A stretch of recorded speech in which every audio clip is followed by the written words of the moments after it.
Welcome, everyone, to the PFF Fantasy Podcast. I'm John Macri, and I am joined by PFF's lead fantasy analyst, Nate the Great Jahnke.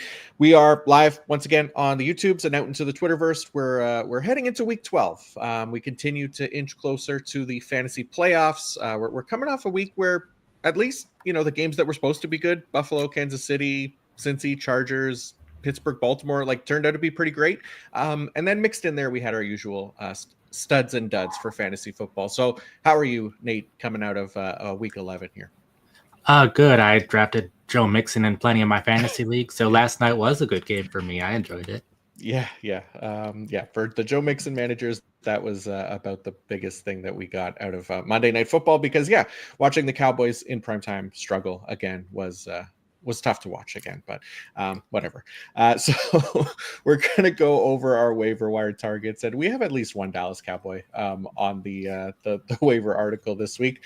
But you can reference Nate's waiver wire article on PFF.com. You can get access to that along with so many other valuable tools and resources with a PFF Plus subscription. So make sure you get in there, check those out, and subscribe to the site. And then feel free to ask questions in the chat as well, and we'll try to get to them as they make sense here. I see already we got a couple. One of them is quarterback related, so we'll probably cover that when we get to the quarterbacks, since that's where it makes the most sense. So, Nate, let's start off with an AFC West running back for the second straight week. Actually, two of them, because you've highlighted Zamir White and Dylan Labe, and it's because of Alexander Mattison injuring his ankle on Sunday. So what are you thinking here if Mattison misses time, Nate?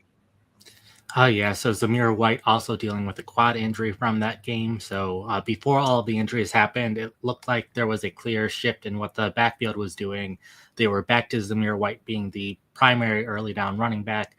He took 21 of the 29 first and second down snaps over the first three quarters, so it was pretty clear things were shifting back to what we were seeing at the beginning of the season with White on early downs, Mattison taking the third down snaps and being the primary backup on early downs. But it was pretty clearly the Zamir White show. That's after they changed their offensive coordinator, so it seemed like a pretty intentional plan. And right now, we've had one of the worst stretches we've ever had off the waiver wire for running backs because all 32 teams basically have their clear lead running back, and there haven't been that many injuries. This is the one case this week where there are injuries. So we saw Zamir White get injured in the third quarter, Mattison injured early in the fourth quarter. Initially, they were both ruled questionable, and then right near the end of the game, Mattison was ruled out, which leads me to believe at least that Madison's injury is more serious. We unfortunately have not gotten any more injury news between the end of the game and now. Hopefully we do by the end of the day, so you can make a better informed decision off the waiver wire of how you should tackle this running back situation. I have Zamir White first because as soon as he's healthy, I do expect him to be the lead running back, and he's the only clear lead running back available off the waiver wire, which puts him at the top of the list, but maybe not someone I'm necessarily wanting to start in a lot of leagues. But we are coming up to a point where I believe it's 6 teams on a bye week this week, 6 teams on a bye week the week after Thanksgiving. So you might have to start any running back who is having a significant role, and that would be Zamir White. Also highlighted Dylan Labe because there is a chance that White misses time. And even though it was Amir Abdullah who took over as the lead running back in this game, I would expect it to be Dylan Labe getting the majority of the touches if both of the top Raiders running backs are out. We saw in the preseason Dylan Labe having more of an every down role, where the past couple of years we've seen Abdullah be more of a receiving back, more of a special teams player. So would expect Dylan Labe to be the lead running back. So I highlight both running backs as potential players to get.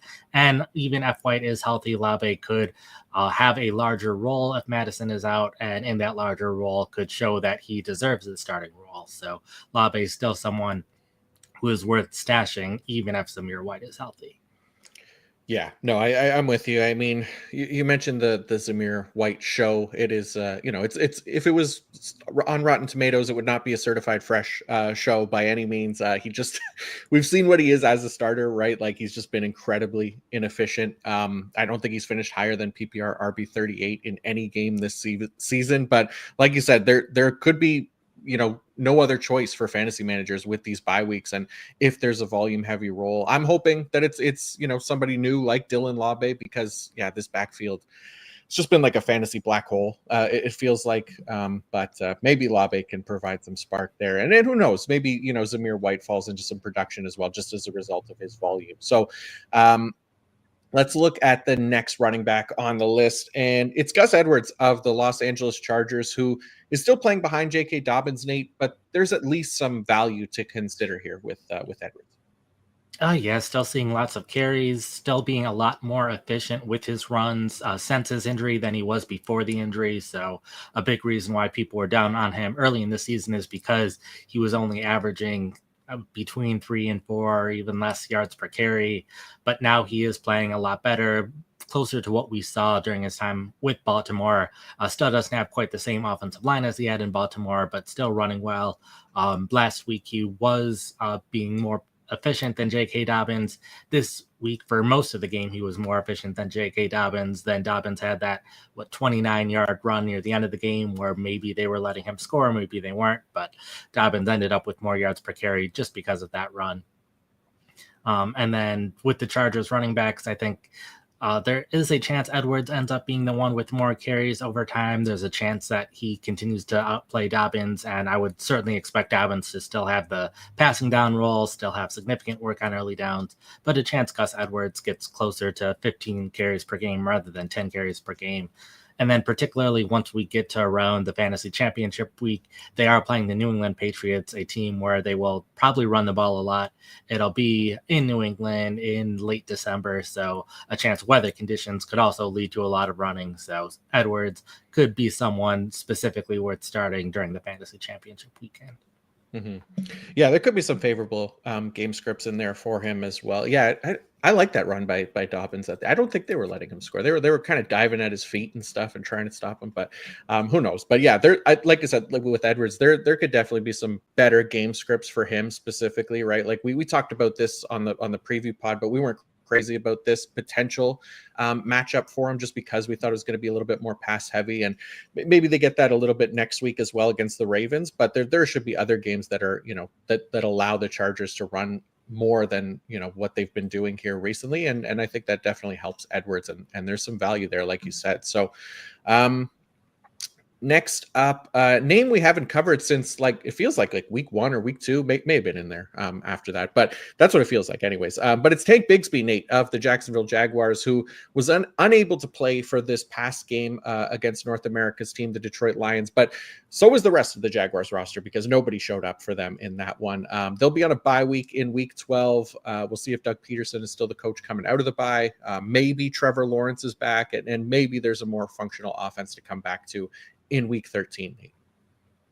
Yeah, hopefully after the bye week, that's enough time for Bigsby to heal up. ETN wasn't that effective in this game. ETN basically had his usual role plus Bigsby's role in this game, but did not have that high of yards per carry, has not been too efficient running the ball all season long, where Bigsby, when he's been healthy, has been the clear better runner on the team. ETN still probably likely to be the third down back and everything, but when there's so few running backs that have the potential of getting 10 carries in a game, in just a normal game outside of blowouts where the backup comes in the fourth quarter, Bigsby is one of those few running backs that has that possibility of getting there pretty consistently throughout the rest of the season, assuming he's able to get healthy after the bye week. So not someone that's going to help you this week when a bunch of teams are on byes, but someone who could help you down the stretch, especially in a couple weeks when there are more teams with bye weeks again. Yeah, it's definitely possible, right? Like he was leading the way, like you said, prior to getting injured, and has at least had some great fantasy performances this season. So there's maybe some hope that he can get back to that. So much depends on this offense as a whole too, because they have not been good right now, and Trevor Lawrence obviously not under center doesn't help, even though he hasn't been amazing this season either. But we'll see how things go here for Jacksonville in the final stretch of the season. Okay, Cam Akers is up next. We talked about him last week because Aaron Jones got banged up in week 10. Jones did play this week, but there was still a role for Akers, which even allowed him to score a receiving touchdown this week, Nate. Yeah, Aaron Jones dealing with a rib injury, was limited in practice for part of the week. in this game, we saw Aaron Jones be the clear lead running back to start the game. So I think there's no question that Jones, when he's healthy, is the clear starter. But after that first quarter, after he was taking every down, the two running backs basically split all of the opportunities over the rest of the game. That was splitting carries, that was splitting offensive snaps, was pretty consistently throughout all three quarters, a near even split. So I wouldn't be surprised if Jones is not 100% still. Someone who had been dealing with a lot of injuries last season, will be turning 30 years old in 2 weeks. So I wouldn't be surprised if Akers continues to have a decently large role in this offense. The Vikings are a team that are pretty well on the path to the playoffs. It would take a pretty big collapse for them not to make the playoffs. And they probably want Jones to be closer to 100% for the playoffs than they need him to be 100% right now. So we could continue to see Akers mix in significantly over these next few weeks. And when there are so few running backs capable of getting 10 carries in a game like we saw Akers have this week, I'm especially looking out when we have a lot of bye weeks over these next few weeks. Yeah, and it's not the worst like rest of season schedule for running backs either. For for the Vikings, I think it's 11th best, so above average going forward here, especially if Cam Akers starts to get a little bit more of a workload, if they manage Aaron Jones some more. So yeah, not a bad option here. Okay, let's go to the next name on the list. The one who let us off last week after giving us hope that he could potentially lead the Broncos backfield. Audric Estime went back to the land of the backups this week, Nate. What did we see out of the Denver backfield in week 11? So we touched on it a little last week that there was a chance that this was going to be a hot hand situation rather than it just being Estime being the lead running back, because Estime didn't start last week. He was just in a couple of drives into the game and then was playing well and then got to keep the running role for the rest of that game. This week, Williams started. Estime had the second drive. Williams had the third drive, but Williams and the Broncos scored on the first drive. Estime's drive was a 3-and-out. The Broncos scored again on Williams' drive. So this became more of a Williams game than an Estime game. But it was generally good to see him play in the second drive of the game. That's not something that we have seen in any of the other games this season. So even though it wasn't as big of a step in the right direction as we were hoping, it was still a step in the right direction for Estime. So I think it's going to be a frustrating situation with Denver the rest of the year. I could see them using both running backs to start, and then whoever is doing better ends up with the job the rest of the game. Ideally, someone plays well for a couple of games straight so that they can keep the job for the rest of the season. But I think Estime is still worth picking up off the waiver wire because unlike a lot of other situations, there's at least a chance he can be the lead running back the rest of the year, where almost all of the teams, there's not really a chance for anyone else to be the lead running back unless there's an injury.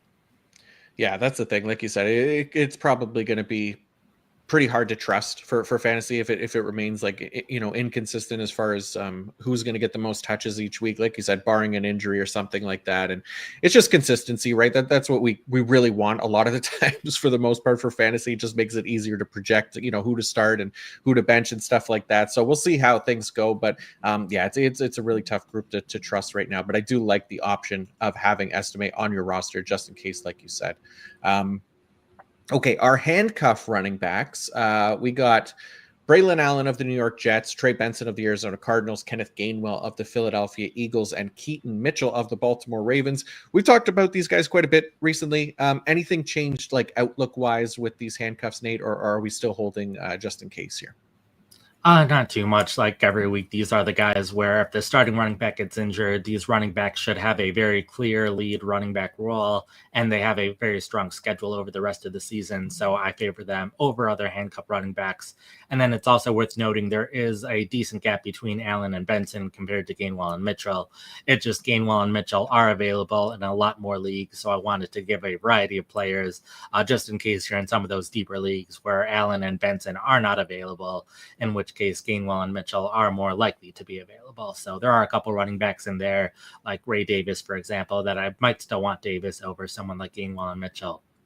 But Davis is a player that's rostered in a similar number of leagues to Allen and Benson, so I didn't list all of those other running backs when I would rather have Allen and Benson in those size leagues.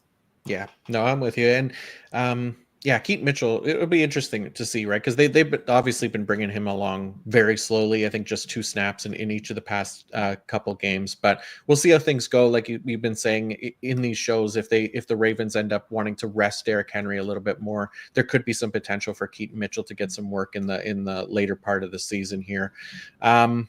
So that's our running backs. We'll move on to wide receivers in just a second, but first I want to give a shout out to DraftKings Pick Six, the best part of football season. Checking out the post game stats: which wideouts scored more than 2 touchdowns, which quarterbacks threw for less than 350 yards. Think you can pick who will do what before kickoff? Then play Pick Six from DraftKings, an official daily fantasy partner of the NFL. Download the DraftKings Pick Six app, select between 2 and 6 players, and choose if they'll have more or less of a stat. It's that simple. And for all first-time Pick Six players, check this out: new customers play $5 on your first pick set, get $50 in Pick Six credits. Download the new DraftKings Pick Six app now and use code PFF. That's code PFF for new customers to play $5 on your first pick set, get $50 in Pick Six credits only on DraftKings Pick Six. The crown is yours. Gambling problem? Call 1-800-GAMBLER. Help is available for problem gambling. Call 888-789-7777 or visit ccpg.org. In Connecticut, must be 18 plus. Age and eligibility restrictions vary by jurisdiction.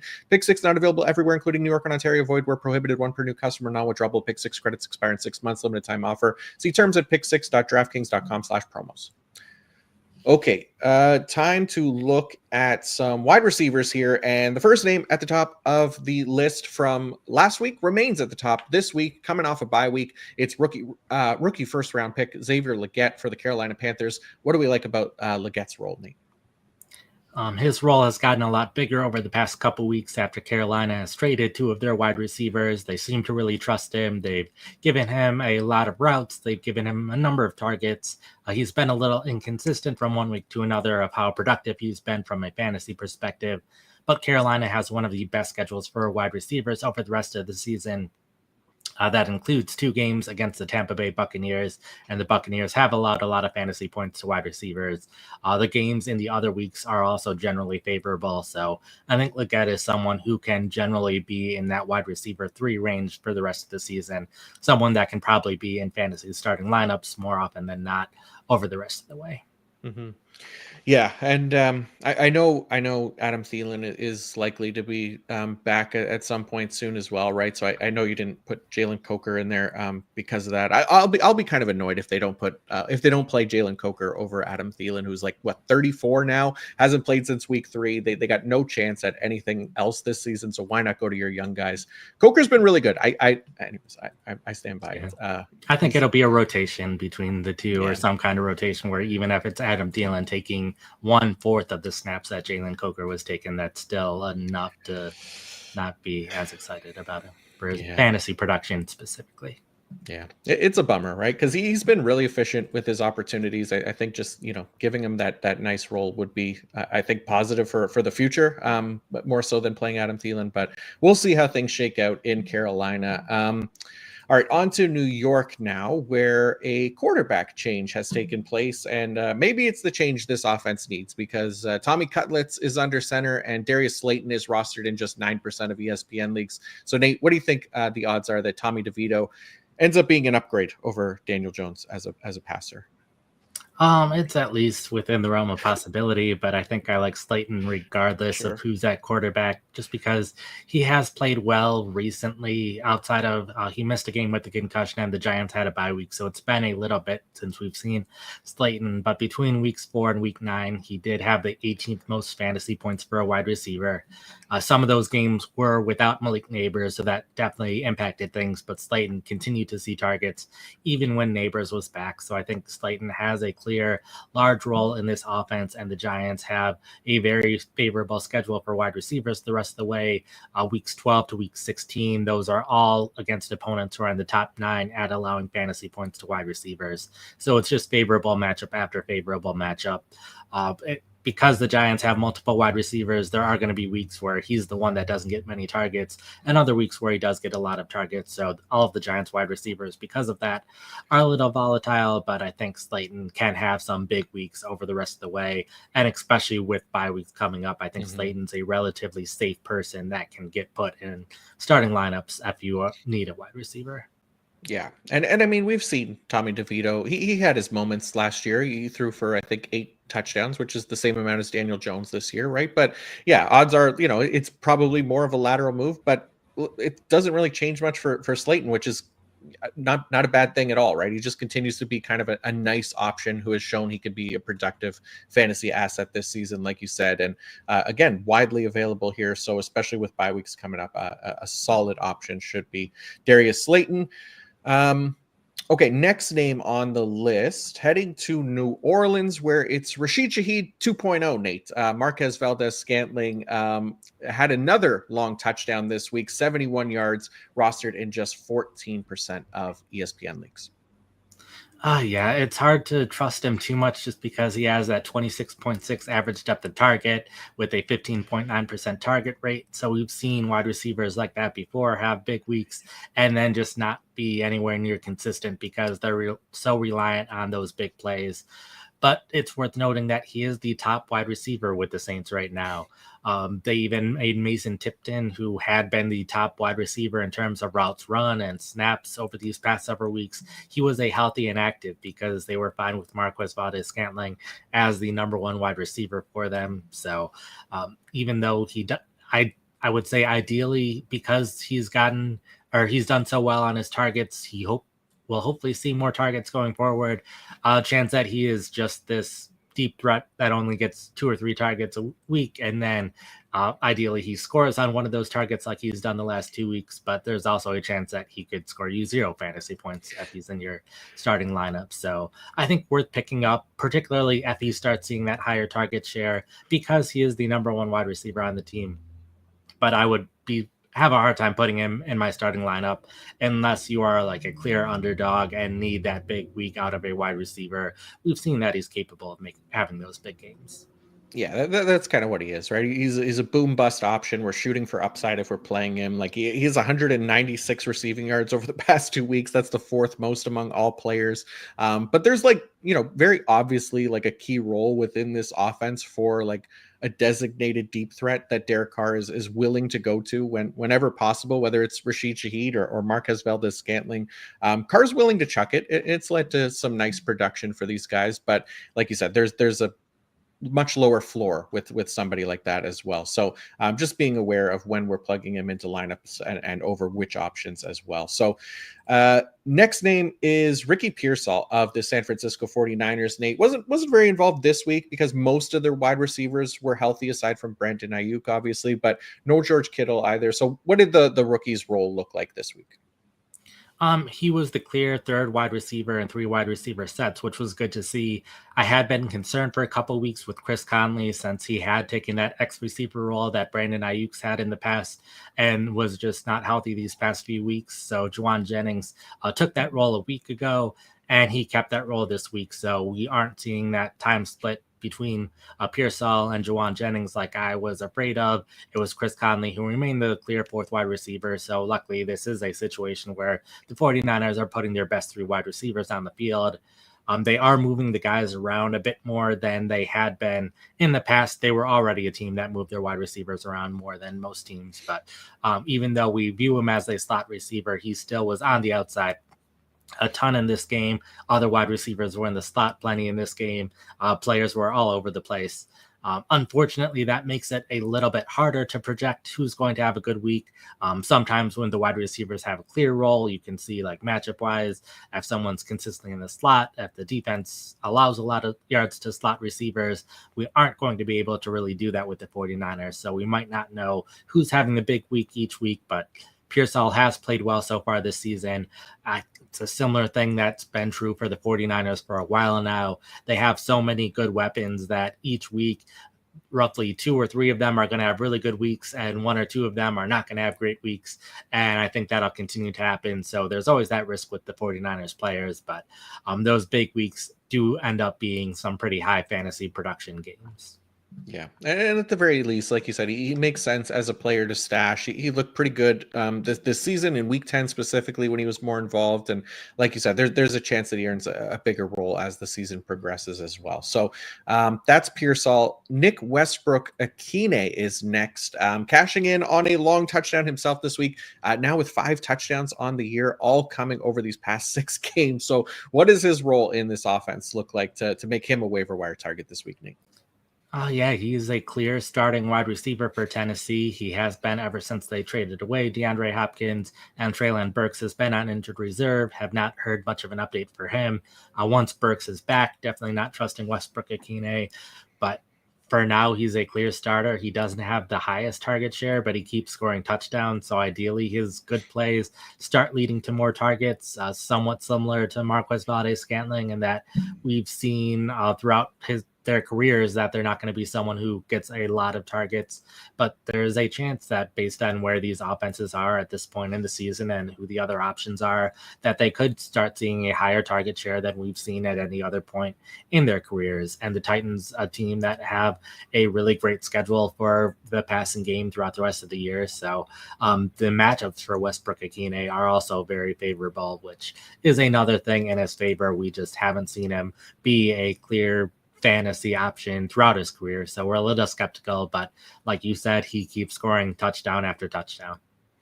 Yeah. And I know, it looks like a difficult passing offense to trust as well. But Will Levis, like he's been a little bit better here over the past 2 weeks after coming back from injury. So there's like a small glimmer of hope that he can keep it going and give some life back to these options in the Titans passing game. And like you said, especially having a favorable schedule going forward should help with that.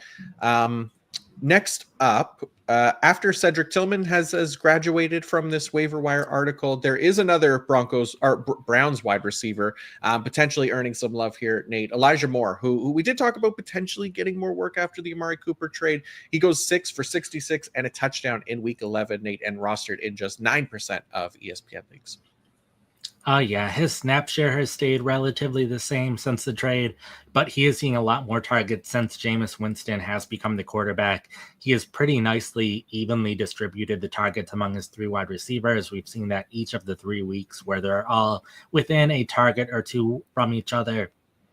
Moore has the clear lowest yards per reception among the wide receivers just based on the routes he's running and those kind of things. But his target share has remained very high for a wide receiver. So that's been great to see. Not the best matchups for the Browns over the rest of the year, but it also hasn't been the best matchup over this last week or two for the wide receivers, and the passing offense is still producing. So that's been good to see in general for the Browns players. So probably not someone I'm trusting in a big way over the rest of the year. I think each week it could be a different Browns wide receiver who's doing well. But given the number of targets he has with the bye weeks over these next 3 weeks, Moore, I think, is someone who, in some of these deeper leagues, it's fine to put him in your fantasy starting lineup because you know he's going to get the targets, where other players, even some of the players we've talked about already, were a little less confident that they can consistently see targets each week. They just have the opportunity for a big game, where I think Moore has a little bit lower of a ceiling, but I think he also has a higher floor. So if that is the kind of wide receiver you're looking for, especially in the short term, then I think Moore is a solid option.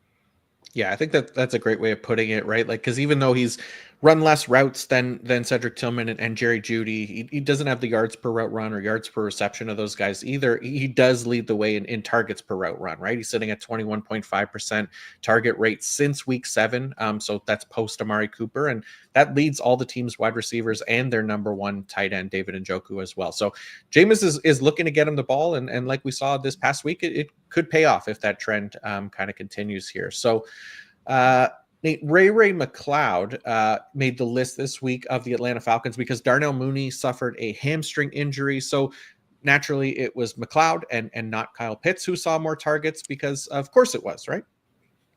Yeah, McLeod. I mean, he's been the clear top wide receiver for Atlanta among the 3. They run 11 personnel more than any other team, so his snap share has remained high throughout the season and is going to be high regardless of Darnell Mooney being healthy or not. But the big thing here is that Mooney's not there to get targets, and those targets do have to go somewhere. We saw McLeod make a number of catches this past week. The reason he is so low on this list is because the Falcons have their bye week this week. And so if Mooney's injury is not that serious, he has 2 weeks to recover. So there is a chance Darnell Mooney will be just fine by the time the Falcons play their next game. Ideally, we hear a little bit more about Mooney's injury, so we know how much to value McLeod, but I think McLeod, another kind of safe option later in the season as well, when more teams still have bye weeks. Mm-hmm. Yeah, could be a nice speculative ad here for anyone that could afford the roster space while he's on a bye week, just in case Mooney misses time. Nate, we've had some handcuffs at running back, and one of the few handcuffs at wide receiver is Dontavian Wicks of the Green Bay Packers, another one of those guys that might be worth a stash for now. Yeah, so similar to the running backs, Wicks I thought was an interesting option. A lot of the wide receiver teams that have good schedules over the rest of the year don't have the greatest fantasy options at wide receiver. We've talked about the Giants and Panthers who haven't had the best passing games, but we hope some of these wide receivers end up working out. The Packers are another team that has a very good schedule for wide receivers for the rest of the season. The thing is, Wicks has been the clear fourth wide receiver, rotating mostly with Christian Watson. But we did see once Watson went down with an injury, Wicks had a very high target share. He's had a very high targets per route run the entire season. And I think he would start to see more snaps if it was Christian Watson that went down, if it was Romeo Doubs that went down. Even if Jaden Reed suffers an injury, I'm not exactly sure how they would manage their wide receivers. We've seen Romeo Doubs play in the slot before earlier in his career. So I think even if Reed went down, we would see more snaps for Wicks. So definitely an opportunity there. Multiple different injuries happen. I think Wicks could be a fantasy starter in those situations. We saw it for a very short period of time earlier, but then Christian Watson came back from injury earlier than we expected, and Wicks suffered an injury, so it didn't really materialize the first time. But if there's another injury, then I'm not holding what happened the first time around against Wicks. Yeah, no, I'm with you. And he's a great target earner. Like, he still leads the team in target rate, 26.1%. There's, like you said, there's just so many options in that passing offense. So he'll need some help to get there. But yeah, I still like Dontavian Wicks, and I think he's a nice stash option for, targeting somebody on a good offense who could have a really productive role if something were to work in his favor. So we did, before we move on from the wide receivers, we do have at least one question on wide receiver waiver targets. And it's from Kathy, who mentions she has Drake London on a bye this week. Xavier Worthy is on her bench. Should she start Xavier Worthy this week or pick someone up off the waiver wire? So do you have a preference for, say, Xavier Legette, who's at the top of this waiver list, or Xavier Worthy? Two Xaviers. Yeah, I would probably switch. I think Kansas City this week playing the Carolina Panthers. They're probably going to run the ball a lot this week, probably won't need to pass the ball a ton.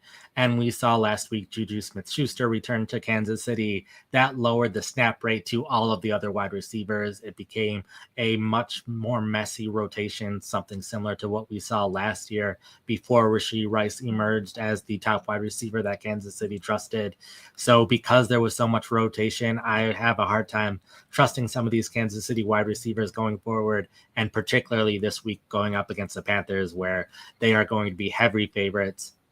Isaiah Pacheco potentially coming back this week, so it'll be an opportunity for Pacheco to get some run, as well as Kareem Hunt also running the ball a lot. So I'm not trusting Worthy so much. I think one wide receiver will have a big week, but I don't know which wide receiver it will be. Because of that, I'm probably shifting to one of the other wide receivers we talked about at the top of the show. Gotcha. Or top of the wide receiver section of the show. Right. And actually, JKR has a question too, because these are a couple waiver names that we talked about in previous weeks. Jalen McMillan or Noah Brown of the Washington Commanders. They weren't on the list this week. I know Noah Brown had a quieter game. McMillan obviously was on the bye week. So do you have a preference for one of these guys off the waiver wire as well? Probably trusting Noah Brown, particularly this week as well. With McMillan, I am a little bit concerned. I believe Mike Evans will hopefully be back this week. I don't think that's confirmed at this point, but there's a chance at least. So I think Tampa Bay does have a number of young wide receivers that, while a lot of guys were injured, they were forced to play, but I think they like some of these guys. So I think we could see a bit of a rotation, even with McMillan going in and out of the game.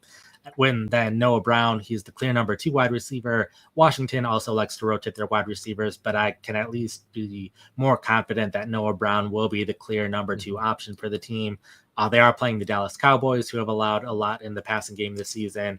Not that it matters too much, but it also is a revenge game for Noah Brown, who started his career with the Cowboys.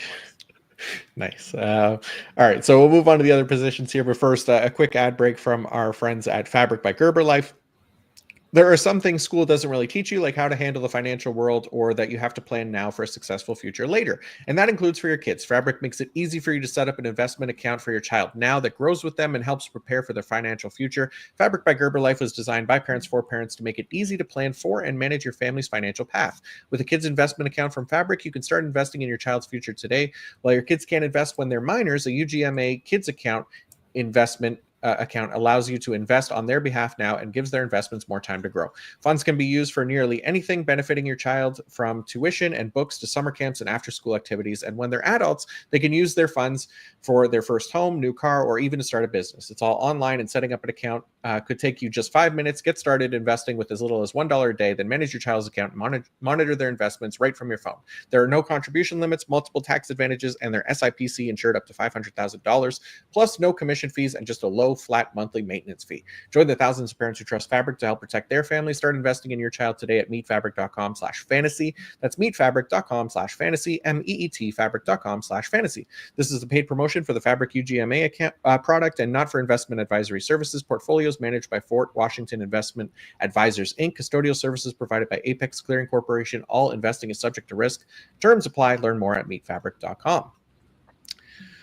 Okay, tight end time. And you already know who we have to talk about. He's been on this list all season. And even if he wasn't below the 50% rostership, I feel like we still would have had to talk about him, Nate, just as a tribute to the legend that is Taysom Hill. Yeah, I think this is going to be our last week talking about him, even though I believe the Saints have their bye week this week, so you aren't able to pick him up and put him right in your starting lineup. But I would hope he played well enough for enough fantasy managers to pick him up for the long term. He did exactly what we've been talking about since even before the season started, when he was getting a large role with the Saints in the preseason. He is someone who the Saints seem to have liked even more this year than in the past. I recall, I think we had a show in July where I wasn't as high on Hill because I was worried the new coaching staff wasn't going to like him as much as the old coaching staff did. And instead, they liked him even more than the old coaching staff did. So we saw that in the preseason. We've seen that throughout the season when Hill has been healthy. He plays tight end, and he also runs the ball, and he also passes the ball. And everything that's happened with the Saints over these past month or two have led to even more touches by Hill, making him even more valuable. They've had Jamal Williams out the last 3 weeks. Kendre Miller's on injured reserve. 3 of their top wide receivers all on injured reserve. So because of that, they've needed to rely even more heavily on Hill. Had a career high in receptions in this game, as well as a career high in rushing yards. Scored the 3 touchdowns, which was obviously great. I think it's a situation where obviously he's not going to score 3 touchdowns and have career highs in receptions every week, but I think he will continue to see a lot more targets than we've seen at any other point in his career, as well as continuing to see at least some carries. And then the most valuable thing that has been true throughout his career and recently is they trust him a lot near the goal line. He and Alvin Kamara have roughly been splitting opportunities and touches near the goal line or near in the red zone. So Hill will continue to have a high probability of scoring a touchdown relative to other tight ends. So I think Hill is someone who can be in fantasy starting lineups the rest of the year, knowing that there will be a week or two where he doesn't score a ton of points, but he has that much higher ceiling than basically every other tight end. Yeah, I mean, yeah, what a ridiculous stat line. 7 carries for 138 yards, 3 touchdowns. I think he even lost a fumble in there. 1 for 2 lost passing. A fumble, threw an interception. Like, just ridiculous. Like 10 catches or 10 targets, 8 catches, 50 yards. Like there needs to be like a collection of stats named after Taysom Hill at this point. Like, you know how there's like the Gordie Howe hat trick in hockey where you get a goal, assist, a fight in the same game. Like, there needs to be the football equivalent of that for Taysom Hill. So I don't know what it is. Maybe it's a combination of a rushing, receiving, and passing touchdown or something like that. But I think end of season award works. Just having the there Taysom you Hill go. award, do it at NFL honors for a player who does a lot of different things. Yeah, I like that. I mean, he's like he's earned it. The man has been something, that's for sure. There's nobody else like him in the NFL, so we love that here for fantasy, because especially when it works out like it did this week. All right, next up, the only man who has come close to rivaling Taysom Hill on the waiver wire tight end list, Los Angeles Chargers tight end Will Dissly, who's on fire this season and now adds his first receiving touchdown to his season stats, Nate. Oh yeah, caught 4 passes, 80 yards, and the touchdown, like you said. So I had a really big week, which was good to see. He has basically taken over the Hayden Hurst role from earlier in the season. The only downside to that is he has lost the Will Dissly role. He is no longer playing in some of those clear run situations. Tucker Fisk, who had been on the practice squad throughout the year, has been on the roster for the past 2 weeks, which is why we've seen a dip in playing time for Dissly over these 2 weeks. But he is still on the field for the majority of passing down situations, which is good to see. And he has that really high target share. We've known this offense with this offensive coordinator and head coach has a long history of throwing to tight ends, and that's been true for Dissly. He has one of the highest targets per route among all tight ends this season, and I think that'll continue to be true, and the matchups over the rest of the way are generally favorable for the Chargers tight ends. So while a lot of these other positions, we're talking about guys who, if you're desperate, you can put them in your lineup. At tight end, we are more so talking about guys who can be starters on your team for the rest of the season. If you're in need of a tight end, I think Dissly is capable of being one of those top 12 tight ends over the rest of the season. Yeah, especially this Chargers offense. We've been loving them.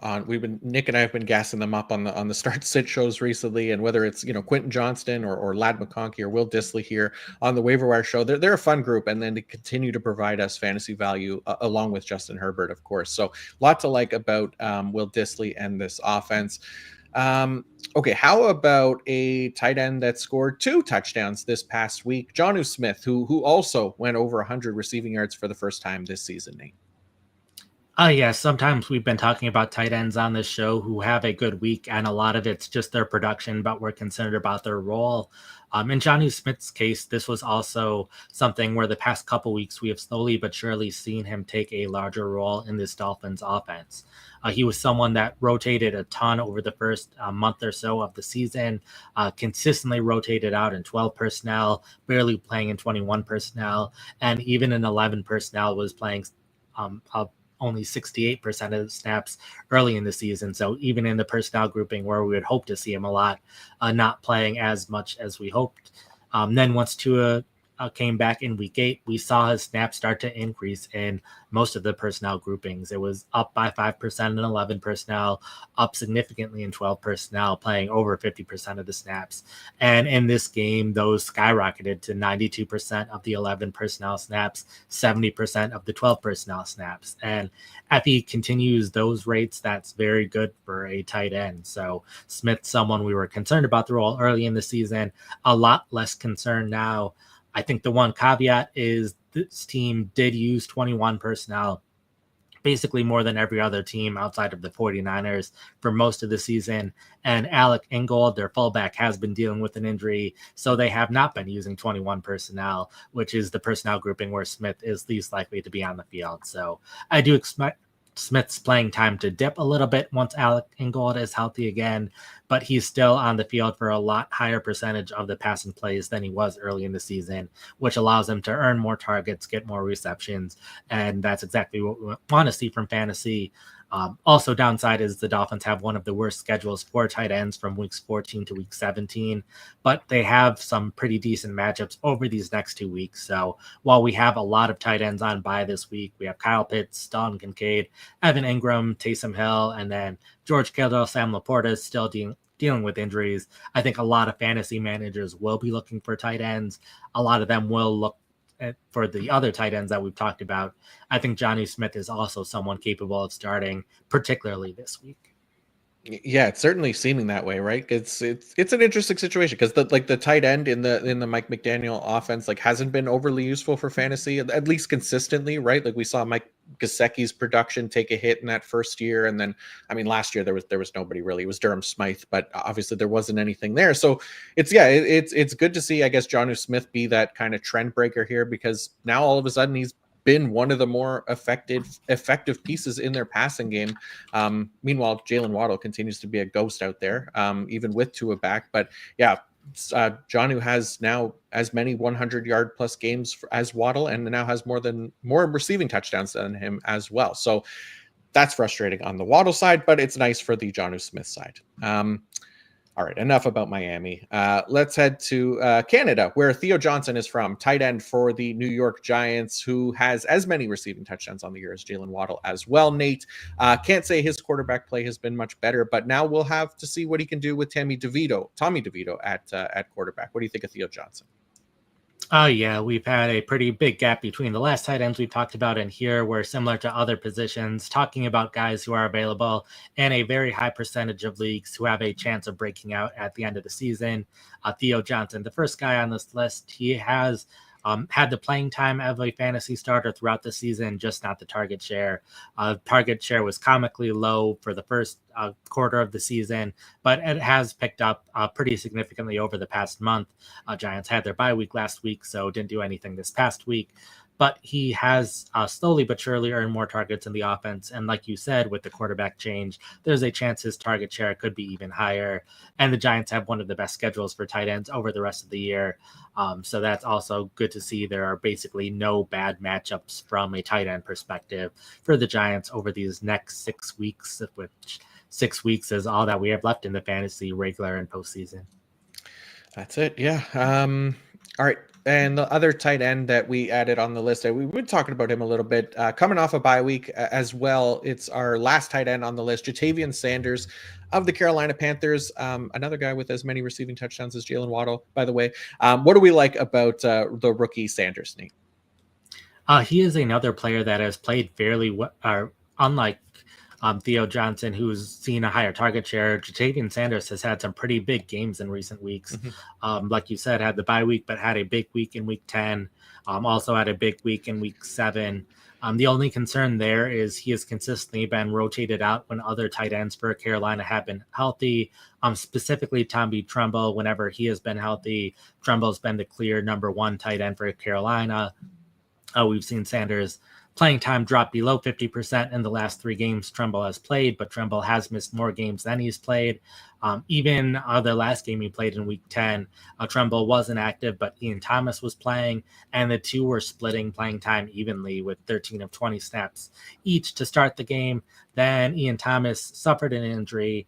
Thomas is now on injured reserve, so that is one less tight end that Sanders has to worry about. So if anything, I might move Sanders ahead of Johnson with the news that Thomas landed on injured reserve this past week, but also just another tight end who has a very strong schedule the rest of the way. Faces Kansas City this week. Kansas City has allowed plenty of fantasy points to tight ends this season. Plays Tampa Bay both the following week as well as week 17, another team that has allowed a ton in the passing game. So I think, especially if Tommy Tremble remains injured, I would trust Sanders in some of these matchups. And I think ideally, even if Tommy Tremble's back, hopefully we've seen Sanders play well enough that he can keep that starting role even when Tommy's healthy. Nice. We do have one tight end related question from C. Xavier, who says, "Hey guys, what's your thoughts on Kelsey versus Njoku in rest of season and the playoffs half-point PPR? Thinking about trading Kelsey since he's more likely to get, I guess, more of a return there. Was hoping to trade Kelsey for a James Cook / James Conner level running back, but he isn't sure if it's realistic." So looking at your rest of season rankings, Nate, you have Travis Kelsey and James Cook right beside each other. So would that be a trade that you're looking to make here if he needs an upgrade at running back? Oh yeah, I think I'd be fine with that trade. David Njoku, I have him as tight end 6 the rest of the year. Also seeing a high target rate, even though the rest of the wide receivers are also seeing a lot of targets. Cleveland's just passing the ball a ton, and I don't see that changing anytime soon. So I think Njoku a pretty safe player. Kelsey still has a higher ceiling, but if you are able to get a good return for Kelsey, I could definitely see that making sense for your roster. You don't need both of these tight ends if you're only able to start one of them. So I think it does make sense to trade them, assuming you can stomach trades in your league as well, which I'm assuming is true because you're asking the question. There you go. All right, let's wrap up with our quarterbacks here, and then we'll clean up the rest of the questions. Leading the way this week, a man who threw 4 touchdown passes this past week, rostered in just 28% of ESPN leagues. It's Matthew Stafford, Nate. Yeah, the quarterback situation is a bit of a mess off the waiver wire. Basically, all of the players who are doing well are already on rosters. So it's a mix of players who did well this week but have pretty rough schedules the rest of the way, or guys who haven't been performing quite as well but have really great schedules over the rest of the way. It seems like some of the best schedules for quarterbacks are among guys who haven't been playing well. So I think Stafford is the one guy if you're looking for a more dependable option, someone who doesn't have quite as good of a schedule but has been playing well recently. Completed 18 of 27 passes this week, 295 yards, 4 touchdowns. Both of his wide receivers getting over 100 yards. So he hasn't, over these past few years now, even though he's had the great wide receivers, he hasn't been a consistent fantasy starter, does not have that rushing production, and is a good quarterback, but not necessarily a great quarterback at this point in his career. So fantasy numbers have been a little bit mix and match. He has one of the not ideal schedules for quarterbacks, faces the Eagles, Saints, and Bills. So at the very least, teams that he's going to have to pass the ball a lot against. So he should at least have the volume, even if he doesn't have the high efficiency play that we are hoping for. But I think out of all the quarterbacks on the waiver wire, if you are looking for a more dependable option during the bye week, Stafford's the best guy. We will talk about some of the other younger guys, but guys like Jameis Winston, Tua, Drake May, Derek Carr, they all kind of fit that same category for me of guys who are available in a lot of leagues, had a good week this past week, do not have a great schedule. Out of all of those guys, I would go with Stafford. If you're not able to get Stafford and you need a starting quarterback this week, some of the guys that I just mentioned that had recent big weeks are probably the guys that I would look for. Yeah, no, I'm with you. And yeah, next week, no Joe Burrow, no Josh Allen. Not a whole lot of losses outside of them, to be honest. But if you're a Burrow or Allen manager and you want like the high end passing upside, maybe Stafford makes the most sense if he's available to you. Even going against the Eagles, who have been stingy to opposing fantasy quarterbacks this year, like you said, at least there could be high passing volume in that game. So. Let's talk about some of those younger quarterbacks here. And it's Will Levis, who is next up, only rostered in 3% of ESPN leagues. We've talked about him a few times on this show. What do we like about Will Levis, Nate? It's been the schedule he's had so far and the schedule he has the rest of the way. Early in the season, he had the toughest schedule for quarterbacks, was facing the top defenses against quarterbacks basically each of the first 4 weeks. So it was pretty rough to see. This week going up against a Minnesota Vikings defense that is decently good. I had a season high 295 passing yards against them. And really from this point on, it's the schedule the rest of the way, which is pretty excellent. Faces the Texans, who have been decent against quarterbacks this season, but he faces the Jacksonville Jaguars twice over the rest of the year, including the fantasy championship weekend. And every quarterback who faces Jacksonville ends up as a top 12 quarterback, regardless of who the quarterback is for the most part. We've seen Deshaun Watson, we've seen Joe Flacco, Caleb Williams, Drake May, all have top 12 performances against Jacksonville this year, as well as some of the best quarterbacks in the league have like quarterback 1 or quarterback 2 performances against Jacksonville. It's even some of these other quarterbacks that you're not typically starting who have played well against them. So I think Levis can potentially be a fantasy starter if you're desperate those weeks at quarterback. I think he can have some pretty big games, and I think he'll play better over the rest of the season compared to what we've seen so far this year.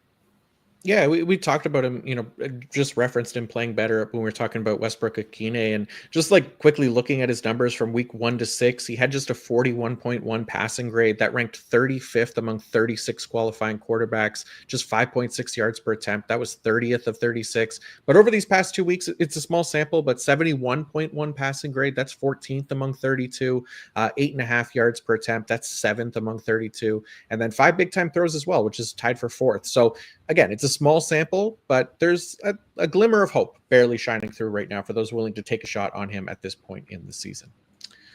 So speaking of quarterbacks who have been playing better lately, Nate, Bryce Young of the Carolina Panthers went from being benched to earning his job back again, and he's also rostered in just 3% of leagues. Oh, yeah, we still have to hear that he is being named the starter each week, which isn't always great to hear, but he has had pretty decent games recently. Only had 25 or 26 passing attempts in his last 2 games, but he has flashed a little bit more in the run game, which has been good to see. And the big thing is he faces the Tampa Bay Buccaneers twice over the rest of the season. We have a couple of those defenses this year that basically any quarterback who goes up against them has been playing like a fantasy starter, and I think Young is capable of that against the Buccaneers in those 2 games. Also has a game against the Dallas Cowboys over this last 6 weeks. So I think there are a couple weeks where Young has the potential to be a top 12 fantasy quarterback. Yeah, I think the glow up for Young hasn't necessarily been like as dramatic compared to like Will Levis's splits, but at the same time, like Young was the only quarterback who was worse than Levis in passing grade during that stretch of the early part of the season. But weeks 8 to 10 here, his last 3 games, 69.4 passing grade, that ranks 23rd. So it's an improvement, and potentially, hopefully we keep seeing that here from Bryce Young. All right, last up, we saw the Cooper Rush led Dallas Cowboys led offense last night, who did score a touchdown. He threw for 350 yards, so at least credit to him for that. But also 1 interception, 4 turnover worthy plays, including 2 fumbles. So no, it's not Cooper Rush we're recommending here, but Trey Lance. Oh, yeah, Rush. It took 55 passing attempts for him to get all of those yards. And we'll see a lot of passing attempts for Cowboys quarterbacks going forward. I do think Lance has the potential to be the starter at some point this season, considering how much Dallas invested in him. Cowboys falling further and further away from the playoff race. So I think it makes sense for them to look to the future and see what Lance potentially has in the offense. And Lance, the big thing with him is his rushing production. It's the same thing we've liked about him throughout his career. And the Cowboys do have a pretty elite schedule for quarterbacks from weeks 13 to 16. Faces the Giants, the Bengals, the Panthers, the Buccaneers, all teams who have allowed plenty of fantasy points to quarterbacks this season. Those are 4 of the 8 top teams that are allowing fantasy points to quarterbacks. So I think Lance does have the potential to have a lot of volume in those games because the Cowboys are passing to try keeping up with their opponent, as well as that rushing potential. He has the 3rd highest scramble rate among quarterbacks over the past 4 years, just behind Jaden Daniels and Malik Willis. So we've seen plenty of times over the last couple of seasons quarterbacks who are able to be fantasy starters, even if they're not the most productive passers. Taysom Hill's been a fantasy starting quarterback for a couple weeks in there. Justin Fields, a pretty consistent fantasy starter when he's been a starting quarterback. So I think Lance has the potential. Again, he has to win the starting job, but I'd rather pick him up now before he wins that starting job and more teams consider picking him up.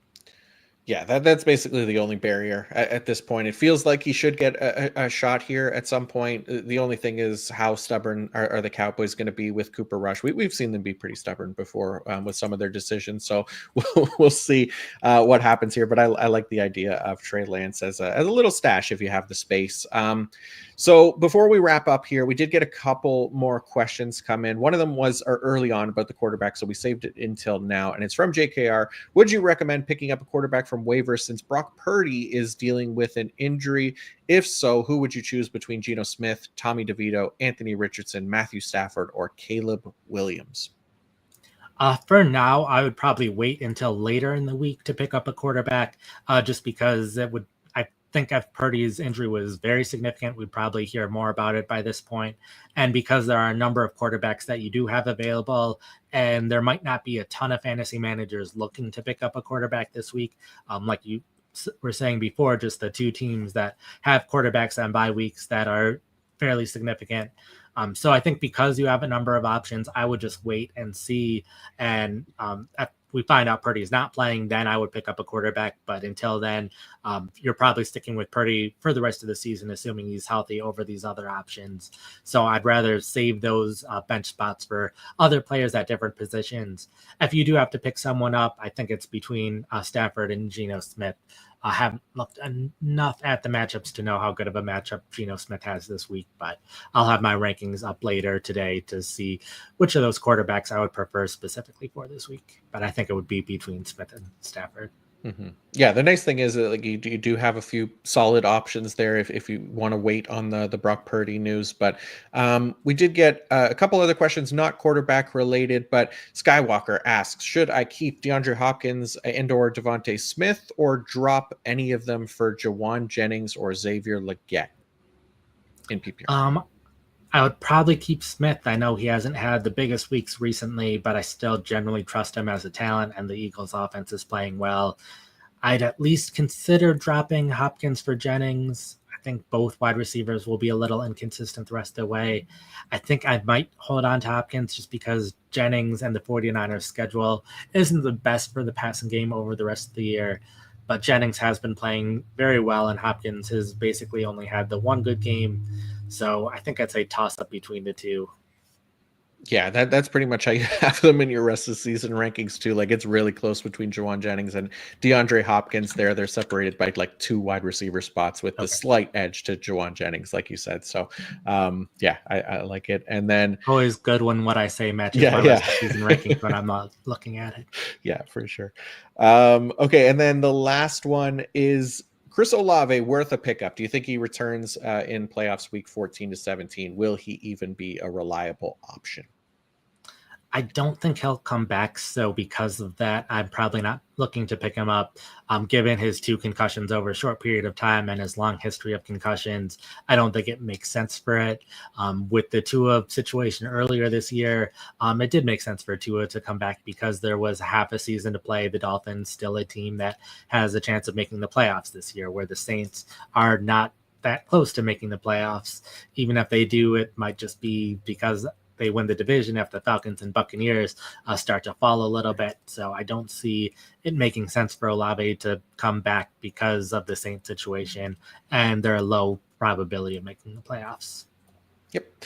All right, that is going to do it for us. Thanks to everybody for tuning in. So make sure you get out to those waiver wires, get your claims in, and yeah, we got a lot of teams on a bye this week, so very important to kind of stay active and on top of those waiver wire picks. Nate, thank you as always for putting the list together. And before you go, please do remind everybody what you have up on PFF.com to help them this week. Sure. As always, I have the recap to all of the games that happened. Those went out immediately after those games. So definitely check those out if you want to go back and see anything that happened this week. A lot of various interesting things at wide receiver, how teams are using their players and that kind of stuff. So the recaps are out, the top 10 recap as well. If you want to read about any of the waivers, if there is any news throughout the day, especially with the Raiders running back, since that's the top running back situation, we'll try to update that article if we do get any news on the running backs for the Raiders. Also have rest of season rankings up today. We'll have the rankings for next week up within the next couple of hours. We'll not have the 5 to add, 5 to drop, 5 to buy low, and 5 to sell high because in the vast majority of fantasy leagues, the trade deadline has passed at this point. So because of that, not having those trade recommendations anymore for the rest of the year. But we'll have start sit later in the week as well as the Thursday recap. And then we'll also mention I am on Blue Sky. I will try to get John on Blue Sky by the next podcast that we have together. But if you want to find me there as well, PFF Nate Jahnke. There you go. Yeah, we'll see. I have enough trouble managing one social media account. I don't know if I could add another to the plate here, but yeah. As for me, I'll have the IDP fantasy report out shortly today around noon Eastern time, followed by we've got the rest of the week, the man zone wide receiver report, IDP rankings, O-line, D-line matchups to target and avoid. We'll do the IDP preview podcast later in the week, as well as the week 12 start sit show with Nick Bodiford. So appreciate anybody that checks those out as well. And until next time, peace out.